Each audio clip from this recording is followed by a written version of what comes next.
Wow, a lot to talk about. Guys, it is April 2nd, a few hours after the Nintendo Switch 2 Direct has come and gone. Welcome to the video. You're watching Nomad Games. I'm Sep the Nomad, and let's talk about that Direct. There is a ton to talk about.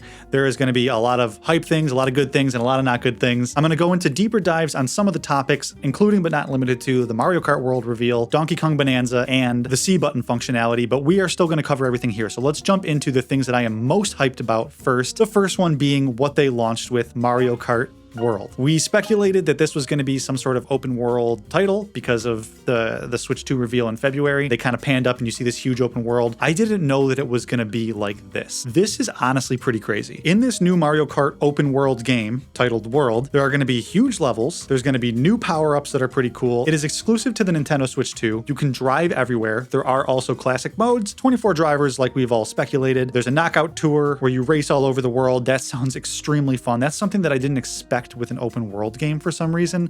I expected there to be some sort of gimmick to driving around the world and maybe collecting certain things, maybe like a collectathon, Ubisoft style open world or something. I'm not entirely sure, maybe little quests. The fact that you can actually do like a knockout tour and race from one end of the world to the next opens up a lot of possibilities that we will talk about in another video. It is free roam. It looks crisp.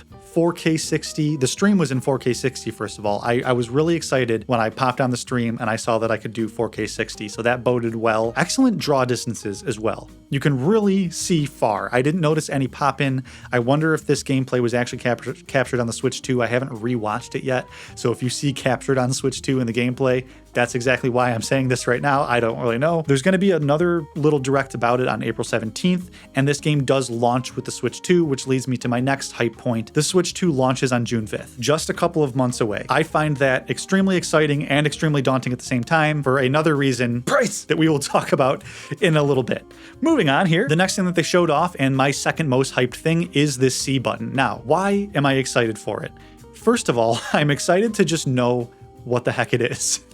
We now know what this mysterious C button is. It's been speculated on for months. I like to dive into rumors and speculation. I don't like to talk about them too much because you just don't want to get your hopes up for certain things. And I just don't run with things until I have a full confirmation. And now it is confirmed that is the game chat button. Game chat is not really all that exciting. It has been around in video games for a very long time. However, this time there's some cool things that you can do with it. There's a mic atop the system. It has good noise isolation from what they say. I don't know. We'll have to test that in the future. It is also available in handheld. You can chat while playing different games. It's size adjustable. I would kind of like it to not really take up much screen real estate. Hopefully that's an option, but it is size adjustable, so you can make it really small. There is also video chat because the Switch is going to launch with some sort of little camera. I'm getting Kinect vibes. It's not a Kinect. I just don't know why I'm getting those vibes. I think just like accessory tack on of it is giving me Kinect vibes. I don't really know. But you can use your face for Mario Party. It looks pretty fun. Nintendo Online membership is required, except at first they're going to do like a little trial so you can kind of see if you like it for yourself. And there are parental controls for it as well. So pretty basic stuff.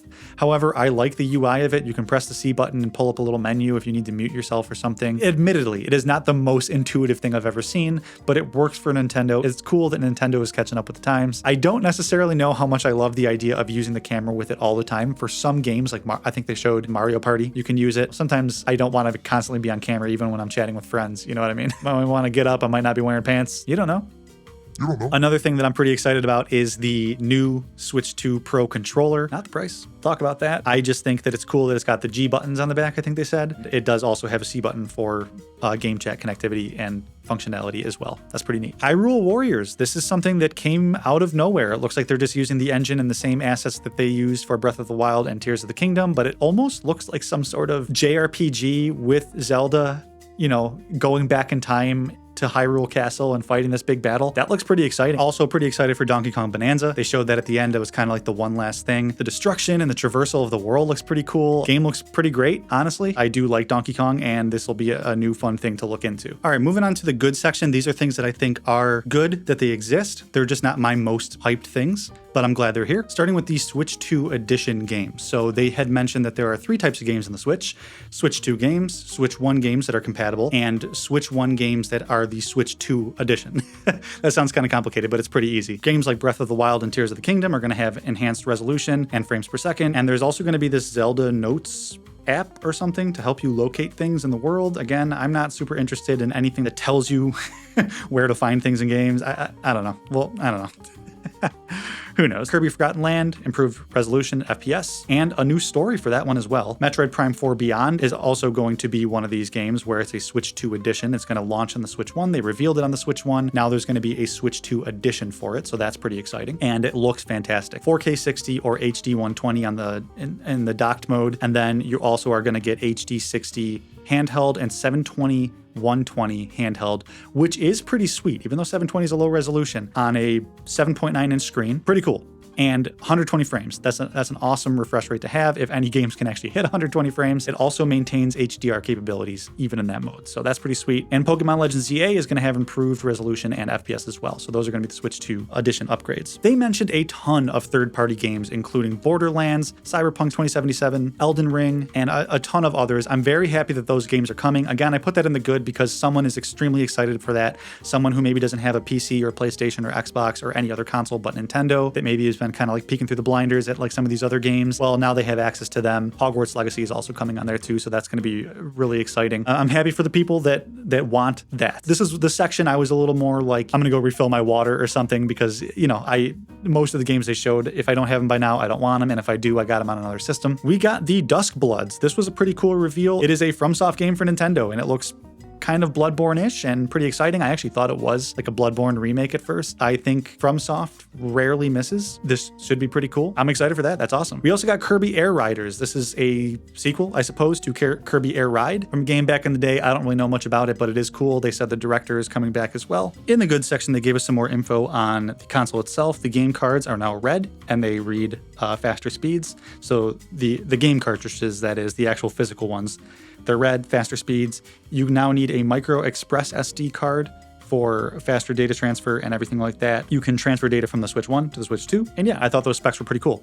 There's also a Nintendo Switch 2 Welcome Tour game. I would kind of put it akin to that PlayStation game that's like, here's how the DualSense controller works or something like that, where you kind of play it, and now it turned into Astrobot pretty much, which is a Game of the Year award-winning game. I don't know that this is going to have that same effect, but it is kind of like a little game where you walk around and you just check out the specs of the Switch, so you can learn more about the console itself in a little game form. And the Nintendo Switch 2 Online Plus expansion pack, whatever it's called, there's going to be Wind Waker on there, a lot of GameCube games, Soul Calibur 2, F-Zero GX, and there's also going to be a new wireless GameCube controller for the Switch 2, and it has the C button for the game chat functionality. Pretty sweet stuff. I love GameCube, man. There's something about it. I see GameCube stuff and I'm just like a little kid. I'm just like, this is my GameCube packed with Mario Sunshine inside. I bought this on eBay. Refurbished, new shell, beautiful, runs amazing.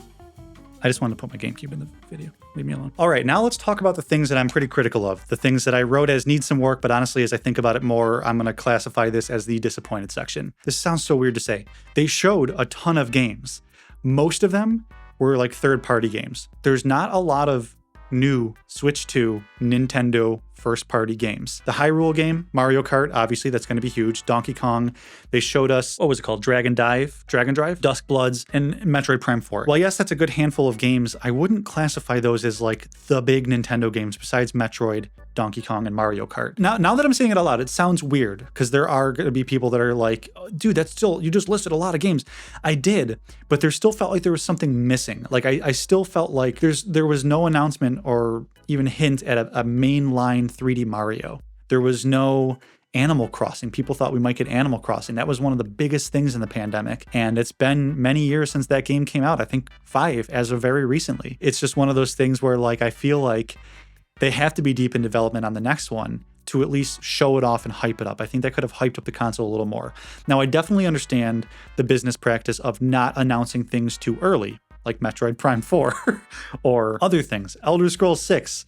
When the heck did they announce that? It's understandable that you don't want to announce things too early. However, this did need a little more oomph on the Nintendo side. And the reason I say that, my best friend was asking me this. He has kids and his siblings have kids as well. And he was asking me, he was like, if you were a parent and you already had a Switch for your kid and you weren't a big Nintendo enthusiast or anything like that, would you buy this console? And my immediate response was, probably not. Kids aren't going to know the difference between 60 frames and 120 frames. Maybe at a certain age they will if they're really into tech and stuff like that. But for the most part, you look at the Switch and there's all these games. And then you look at the Switch 2 and there's only a small handful of Switch 2 games. And the price is really The issue with what I'm talking about here, let's actually move into that now. I'm wondering if Nintendo is kind of pricing themselves out of the market that they set up. What I mean by that is they are now in a completely different market. This is not the same market as when the Switch 1 launched. There are now many handhelds, really good handhelds that I've mentioned in other videos. Steam Deck, the Asus ROG Ally, the Lenovo Go. There are many more. There are new ones coming out that are just like, how are they doing this in handheld format? The market for handhelds is completely different. I understand Switch is both. That's awesome. That's the edge that it has there. However, it's getting less easy to justify it with the encroaching price. One thing that I'm disappointed in, and this just kind of shot themselves in the foot a little bit. They didn't announce the price in the direct. We had to go looking for the price, and it was officially confirmed that just the base model, base Switch 2, $449 USD. That's pretty steep. That's encroaching on the levels of, why don't I just get a Steam Deck then? Why don't I just get an Asus ROG Ally? What do I need a Switch for? Oh, the argument is all the first-party games that you can't get anywhere else. They didn't show a lot of those. They didn't show a lot of these first-party games or like big new IPs that we can get really excited for. No Splatoon, no Animal Crossing. We just had a Pikmin, we just had a Zelda. I totally understand those, but no big Mario game besides Mario Kart. I understand that's huge. Don't get me wrong. Mario Kart is huge, but you hopefully get what I'm saying on this. The market's different. The price is a little too high, and I'm hearing so many people, including everyone personally in my life, anecdotal, I know, but everyone in my life that I've talked to so far, they're just going to hold out. They're going to keep their OLEDs. They're just going to, keep their Steam Decks and things like that. And then maybe when some new games get announced. Could I completely eat my words with all these tree houses? Yeah. I mean, they might reveal new things. They might show off new games. Maybe Mario's revealed there. Who knows? I don't know yet. What I'm saying is, for what they showed at this presentation, they didn't even show the price. We had to find it out ourselves. That shows a lack of confidence. They didn't even want to show it. They seemed embarrassed of the price. We had to find it out the hard way. We're not happy with the price for the most part. Technology-wise, pretty big upgrade. Pretty happy with all the specs. Game-wise, I don't know. And then I was also thinking about this. Mario Kart World, amazing. It looks really cool. I'm very excited for that game. However, if you're a parent, which a lot of Switch owners are parents and Switch users, you're going to look at this and you're going to say, well, Mario Kart Deluxe has however many years of support, however many maps. And while this thing is a new big thing that's really exciting and fun, with the economy the way it is, how many people is that really going to entice to drop almost $500 or $500 if you buy the bundle? It's $499 if you buy the Mario Kart bundle on this new game, on this new console, when they can just convince their kid to keep playing the game with all the maps they probably haven't even touched. You know what I mean? And it's just strange because Nintendo has always adopted the business model of this is for everyone at a lower price. That's their business model. They make money on their consoles. Their consoles are not loss leaders. They price them reasonably. They know families are going to get them. They know families are probably going to get multiple of them. The idea to make it a home console plus handheld means so many households have more than one Switch. Genius idea. Now, they're kind of pricing themselves out of that this is for everyone market. I know a lot of people, like I said, and I'm hearing a lot of people online thinking this is just encroaching on a little too much money for a Nintendo console. It's trying to be like a big boy Nintendo console. It's competing with current consoles. You can play things at upscaled 4K, 60 frames. You can play things at HD 120 frames. That is amazing to hear, and I can't wait to see the games that launch for it. And again, I could completely eat my words, and a year from now when maybe there's a lineup of games that are even better than the Switch 1's lineup. Who knows? I can't say for sure, but as of right now, what they showed us, this just kind of looks like, instead of it being, this is for everyone at a good price, it's kind of seeming more like PlayStation and Xbox's model, where this is a luxury item. You don't need to have this. This isn't the Switch 1 where this is this new thing. I need to have this. Look at these games. Look at this console. This is kind of like a luxury. Everyone's got the Switch. Now you have to decide if you want to upgrade. And I don't think they gave us enough first-party stuff to upgrade, and I don't think they gave us competitive enough of a price to upgrade when there's all these other consoles in the market that can do that. I could be entirely wrong, willing to eat my words. And a couple years from now, when business reports come out that the Switch 2 is the best-selling console, who knows? I'm getting a feeling about the Switch, and I feel like this is more of a thing that they are not happy with the price of. That's why they didn't show it. They aren't expecting maybe as much sales, which is why they priced it the way they did, and they're going for the more Sony Xbox business model, where this isn't for everyone, but the enthusiasts. at a higher price. Now, on the flip side of that, a huge benefit that I don't want to discredit, because while again, this isn't the most exciting thing for me, it is exciting for a lot of people. The third-party game support seems to be really good. We're hearing rumors of Call of Duty coming and things like that, and that could actually be huge for the console. I don't know. What do you think? Someone tell me. What do you think? And just a little mantra that I have, and why I'm a little hesitant, because here's the thing. I told you guys before, I am most likely getting this console. I'm going to try to pre-order it. I think pre-orders are up April 9th. You don't want to purchase the promise of something. You want to purchase what the product is, because you don't know if you're ever going to get that promise. It's the same thing with live service video games. A big issue with live service games is we'll launch it in a crappy state and then we'll fix it over time. Sometimes it works. Sometimes it legitimately works, but you kind of have to have that lightning in a bottle combo of a great game that really is desirable and a live service that really is robust for people to really bite onto that. And now that market's even getting more and more saturated. So you don't want to buy the promise of something. You want to buy the something, the thing. I don't think Nintendo quite showed us a good enough reason yet to spend that kind of money. I'm going to stop rambling about it. Maybe I'll make a separate video when my thoughts are a little clearer on this, but I do want to hear your guys' thoughts. What do you think about the things I'm most hyped about? What do you think about the good things? What would you change in those two areas? Like, are you more excited for the third-party stuff than I am? Would love to hear that in the comment section down below. And what do you think about the disappointing section and the price of the console? The other thing, we're hearing games are probably going to be $80. That's a whole video in and of itself. Like, comment, subscribe if you haven't already, and I will talk to you guys in the next one. Peace.